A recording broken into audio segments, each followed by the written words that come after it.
राजीव दीक्षित जी, दम है तो राजीव दीक्षित पे वीडियो बनाकर दिखाओ, दम है तो उसकी फिलॉसफी का प्रचार करो, क्योंकि कोई यूट्यूबर हिंदुस्तान का राजीव दीक्षित पे और उनकी फिलॉसफीज पे इन डेप्थ वीडियो नहीं बना रहा है। सबको डर है। राजीव भाई दीक्षित को लगातार सुनता था मैं।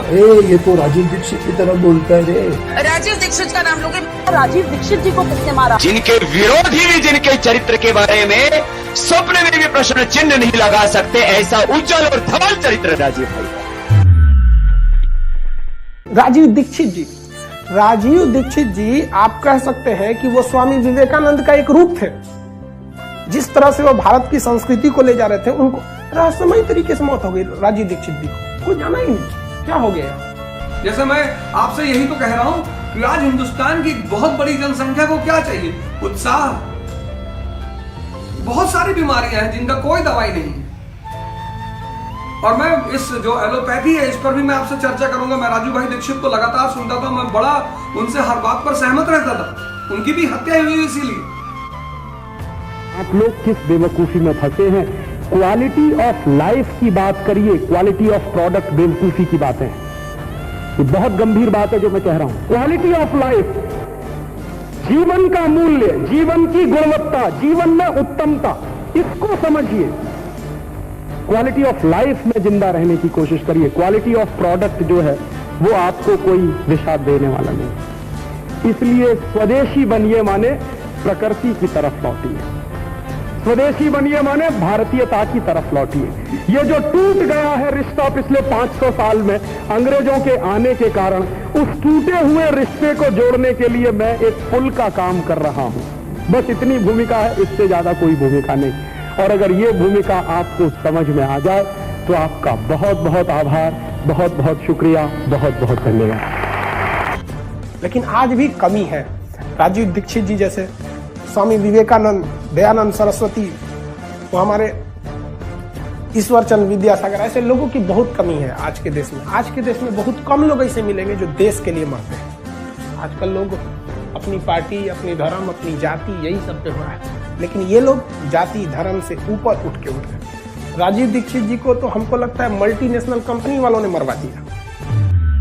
पहले गांव वाले डरते कि साहब इस विदेशी कंपनी के खिलाफ कैसे करेंगे, सरकार पीटेगी, पुलिस मारेगी। मैंने कहा मारेगी, इससे ज्यादा क्या करेगी। और उस दिन क्या हुआ कि जब हम ये सारा काम कर रहे थे तो केडिया कंपनी ने अपने कुछ गुंडे बुलवाए, तो उसके बाद भी हमने काम नहीं रोका। ये उनके डराने का तरीका था।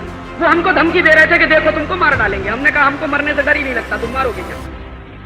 और उसके बाद नतीजा निकला कि जब गोली चली तो गांव में और ज्यादा उत्साह पैदा। वो पता चला कि 10,000 की फौज अब 20,000, 25,000 की फौज में कन्वर्ट होने वाली। एक बार क्या हुआ, डिस्ट्रिक्ट मजिस्ट्रेट ने कोशिश की, अपनी जीप लेके आया, लाल बत्ती हरी बत्ती टें टें टें टें करते हुए। गांव में बैरिकेड लगाया हुआ था, वहां आके जीप खड़ी हो गई, आदेश देने लगा कि इसको हटाओ। गांव की बहनें निकली और एक एक लठ उठाया, मार मार के कार के शीशे तोड़ भागे सब वहां से दुम दबा के। डीएम भागा, उसके पीछे पीछे उसका अर्दली भागा। और गांव वालों ने देखा कि हमारे सामने जब डीएम भाग सकता है तो दुनिया की कोई भी ताकत नहीं। अब इसकी नाम बदल के सरदार पटेल से नरेंद्र मोदी स्टेडियम हो गया। हालांकि किसी एग्जिस्टिंग प्रधानमंत्री के द्वारा ऐसा उद्घाटन थोड़ा सा ऑकवर्ड सा लगता है। लेकिन जो धरोहर वाली चीजें हो जाती हैं उसको स्वतंत्रता सेनानियों के नाम पे रहता तो ज्यादा बेटर रहता। जैसे चंद्रशेखर आजाद के नाम पे, भगत सिंह के नाम पे हो जाता तो ज्यादा अच्छा रहता। या हमारे जो समाज सेवी हैं, राजीव दीक्षित जी हो गए, स्वामी विवेकानंद हो गए, इन लोग के नाम पर रहता। जो भी सिस्टम में बैठे उन सबको कहते मत छेड़ो इन युवाओं को, इनसे लड़ना बड़ा मुश्किल होगा। ये ऐसा इतिहास लिख देंगे जिसे पढ़ना बड़ा मुश्किल होगा। और मोदी जी याद रखिएगा, इतिहास आपके समय मत लिख दिया जाए यहाँ पर। और सबको कहते हैं भाई साहब आप ये आवाज उठाइए, क्योंकि इतिहास केवल आवाज उठाने वालों को याद रखा जाता है। जब देश गुलाम था ना, तो बड़े बड़े सिंहासन पे बैठे राजा महाराजा भी अंग्रेजों के तलवे चाटते थे। तलवे चाटने वालों को इतिहास में कोई जगह नहीं मिलता है। जगह उसी को मिलता है जो गलत के खिलाफ आवाज उठाता है। शुरू में 50 लोग कहते हैं अरे ये हो नहीं पाएगा, लेकिन मुझे लगता है कि अगर संकल्प शक्ति हो और मन में पवित्रता का भाव हो, आपका उद्देश्य बड़ा हो, समाज के हित में हो, तो जीत तो होती ही है। भले ही हमारी शक्ति कम है, आज कम है, कल अधिक हो जाएगी। और अधिक कैसे होगी? ऐसी छोटी लड़ाइयां लड़ते लड़ते किसी बड़ी लड़ाई की तैयारी हम करेंगे, ये कर रहे हैं। 1992 से हमने ये अभियान शुरू किया था, 1992 से अब तक इतना कर पाए हैं। हम 3-4 लोगों ने ये अभियान शुरू किया था, तब सब लोग कहते थे कि क्या फालतू का काम कर रहे हो, अच्छा खासा कैरियर छोड़ के इस तरह के काम में लग गए। परिवार वाले भी नाराज, रिश्तेदार वाले भी नाराज। हमने कहा ठीक है, आप नाराज रहिए, क्योंकि ये पशु बन के जिंदा रहना तो हमें मंजूर नहीं है कि हाय पैसा, हाय पैसा, हाय पैसा। पैसा जिंदगी का सब कुछ नहीं होता है, देश उससे बड़ा होता है, समाज उससे बड़ा होता है, संस्कृति बड़ी होती है। राजीव जी जहां तक बता गए, उन्होंने एक प्लेटफॉर्म बनाकर दे दिया। उस प्लेटफॉर्म के ऊपर आपको स्वाधीनता की इमारत खड़ी करनी, अपने राष्ट्र की रक्षा की इमारत खड़ी करनी। अरे वह विद्वान व्यक्ति थे, योग्य व्यक्ति थे, ईश्वर का अंश था उनके अंदर। मैं देखता हूं कि लोग राजीव दीक्षित के टोन में भाषण देते हैं, राजीव दीक्षित की तरह कुर्ता पहनने लगे, राजीव दीक्षित की तरह उठने बैठने लगे। अरे उस व्यक्ति की मुकाबला, उस व्यक्ति की बराबरी आप लोग नहीं कर सकते। वह युग पुरुष था, उसने झटकोर दिया पूरे के पूरे हमारे गुलामी के अस्तित्व को, हिला दिया उसने पूरी नींव को। स्वदेशी के दर्शन के अनुसार बोले तो वो 121 करोड़ भारतीयों की विरासत थे। और यदि वसुधैव कुटुंबकम के भाव से हम कहें तो राजीव भाई जिस संकल्प के लिए जीते थे और जिस विचार में जीते थे, जिन आदर्शों, मूल्यों और सिद्धांतों में जीते थे, वो अपने अपने देश काल परिस्थिति के अनुसार वो दुनिया के 7 अरब से ज्यादा लोगों के लिए एक महान आदर्श थे। मैं तो स्वर्गीय राजीव दीक्षित की पुण्य स्मृति को प्रणाम करता हूं। 4 पंक्तियां सुन लीजिएगा जो मैंने कही हैं। हम यहाँ बैठे एक विचार लेकर, मैं उनको प्रणाम करता हूं। केवल इतना सा कहना चाहता हूं कि शत्रुओं के वार का जवाब देने में प्रवीण, सदा रहे ऊंचा ऐसा भाल तो पैदा किया। शत्रुओं के वार का जवाब देने में प्रवीण, सदा रहे ऊंचा ऐसा भाल तो पैदा किया।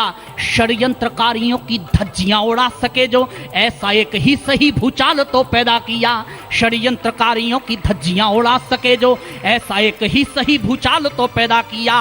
राष्ट्र स्वाभिमान के लिए जो काल बने हुए, उनके लिए भी महाकाल तो पैदा किया। इस बार फिर उनकी पुण्य स्मृति को प्रणाम करना, दोनों हाथ उठाकर तालियों के साथ, कि राष्ट्र स्वाभिमान के लिए जो काल बने हुए, उनके लिए भी महाकाल तो पैदा किया। शिवाजी से स्वाभिमान वाला मात भारती ने राजीव जी जैसा एक लाल तो पैदा किया।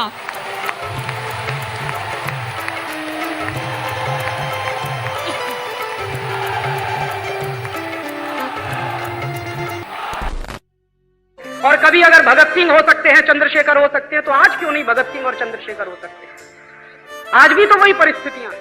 तो कुछ लोगों को तो ये करना ही पड़ेगा, और निकल पड़े हम लोग पागलों की तरह से। और आज होते होते कुछ हजार की संख्या हमारे पास है, और 3-4 साल चलेंगे तो शायद कुछ लाख की संख्या हो जाएगी। और जिस दिन वो हो जाएगी, उस दिन उनको आमने सामने से टक्कर देके युद्ध की आखिरी लड़ाई लड़ेंगे।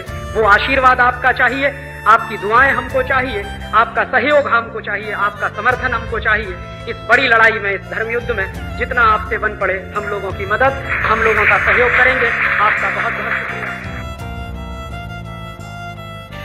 एक भाई ने सवाल किया है कि इस देश को राजीव गांधी जैसा प्रधानमंत्री मिलता है, लेकिन राजीव दीक्षित जैसा बड़ा प्रधान नहीं मिलता। ऐसा संभव नहीं है। मैं आपको बता दूं, इस खुशफहमी में आप मत रहिए। राजीव दीक्षित जो विदेशी कंपनियों के पीछे डंडा लेके घूमता है, वो पीएम नहीं बन सकता, क्योंकि विदेशी कंपनी वाले जानते हैं कि ये आदमी अगर 24 घंटे के लिए भी पीएम बन गया तो कुछ करे या न करे, लेकिन सारे मल्टीनेशनल को हिंदुस्तान से विदा कर देगा। इसलिए वो लोग अपनी पूरी ताकत लगाएंगे, और मुझे मालूम है कि ऐसे लोगों को वो टिकने नहीं देते। ये राजीव दीक्षित का सवाल नहीं है, कोई भी XYZ हो। इसलिए इस खुशफहमी में आप मत रहिए। हाँ, इस देश में बहुराष्ट्रीय कंपनियों के खिलाफ कोई बड़ा आंदोलन खड़ा हो और उसमें मेरी जान भी चली जाए तो मुझे कोई वांदा नहीं है। मुझे लगेगा कि मेरा जीवन सार्थक है। प्रधानमंत्री बनने से ज्यादा बेहतर है कि इस देश में किसी विदेशी कंपनी के खिलाफ लड़ते हुए मैं मर जाऊं। ये मेरे दिल की अपनी तमन्ना। वो हमको मतलब एक नहीं होता इंसान की फीलिंग, हमको लगता था कि ये किसी न किसी चीज के अवतार हैं।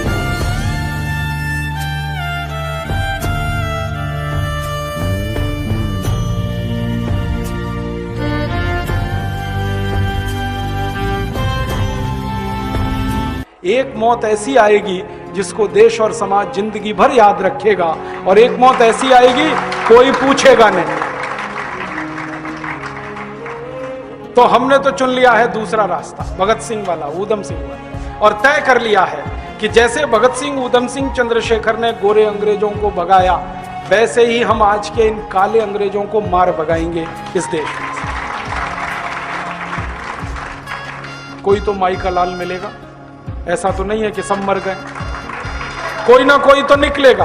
भारत माता वीर विहीन नहीं है, निपुती नहीं है, बांझ नहीं है।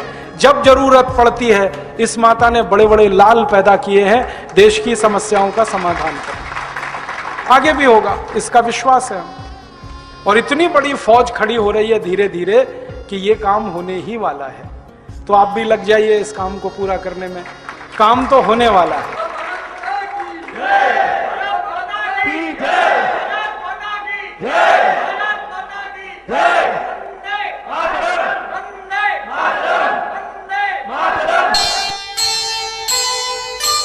यही धरोहर वंश की, यही रचे इतिहास, एकमात्र आशा यही, एकमात्र विश्वास, एकमात्र विश्वास।